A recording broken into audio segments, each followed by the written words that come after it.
Hello, I'm Michele Wilcher and I'm a Homeschool Transition Coach. And today I'm going to talk about some tips for transitioning from high school to college when you're homeschooling. These are just generalizations, general tips that I have. We'll get into more detail on some of these topics as we go forward. So let's get started. Number one, my first tip. Don't wait until college to expose your child to some classroom settings. There's certain classroom etiquette and rules that go along with sitting with other kids in a room together with a teacher.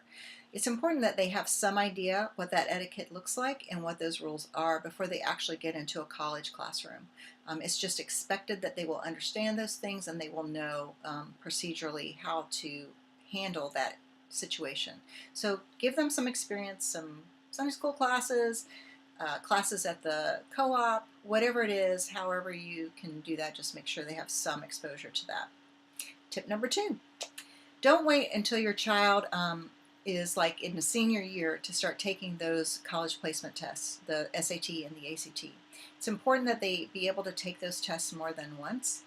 Every time they take them, their score will get better, and they need to have some preparation for those. Those tests are important, and they are not going away anytime soon, and we'll discuss that more in detail as we go forward. But just know that it is an important part of the process, and if you can give them a good exposure to those tests and some preparation, it will be helpful to them.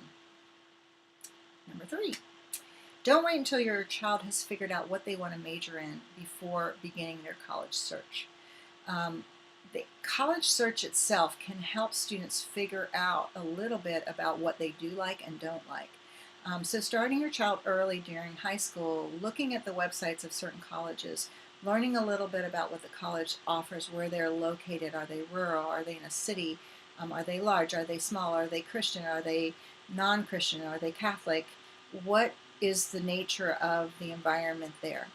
What kinds of majors do colleges offer? Certain types of colleges offer certain types of majors. Going through that process of maybe like talking about what they think they might want to major in, and then having them go on a college website and look at the major at different colleges, they can open up the web page for that particular major and look for a link to course requirements for graduation in that major, and they can find a list of all the courses they would have to take as a student majoring in that topic. So for instance, if they think they want to be a forensic psychologist and they go and they look and they see, oh, well, I'm going to have to take organic chemistry and physics and calculus 3, and then all of a sudden maybe that's not quite what they thought it was. So just that learning experience, gaining some more information before they actually head off to college. Number 5, do begin to talk to your child about finances and budgeting before they leave for college. College finances can be very stressful for students. They need to know where the money's coming from. They need to know that their expenses are going to be covered and how they're going to be covered.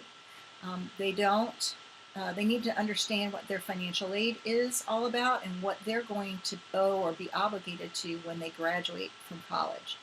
This is an important thing to deal with your kids. And when you have to make a college choice based on finances, it's a lot easier when your child actually understands the financial process behind what's going on and the reasoning that you have. So please take some time to discuss those things with your student before going forward. Number 6, as the parent of a homeschooling student, you have the right and the responsibility to choose the high school graduation requirements for your child. For instance, my kids, I thought it was important that they be able to sew a button on a pair of pants and hem those pants before they graduate from high school.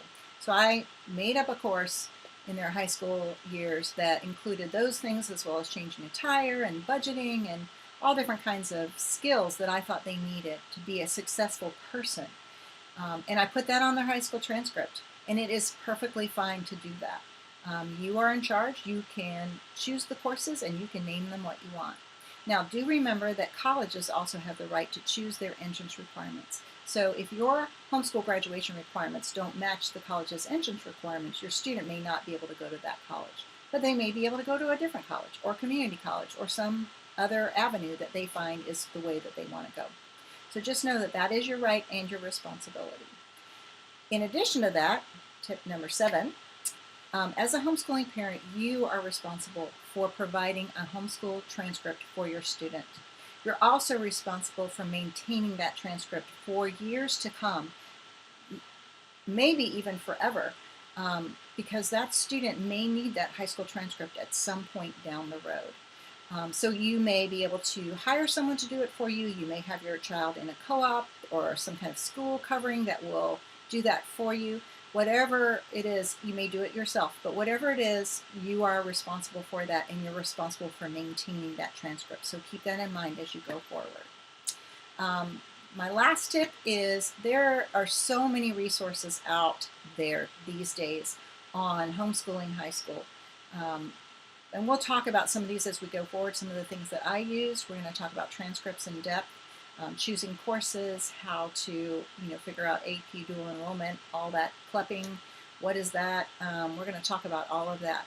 But make sure that you understand that there are so many resources at your fingertips. Your state has a homeschooling organization. You may have some local organizations. There's books, there's websites. It's almost overwhelming. But just take advantage of some of those, and then I'll be going into some of the resources that I particularly like as we go forward. I look forward to seeing you again. We'll talk about homeschool transcripts next.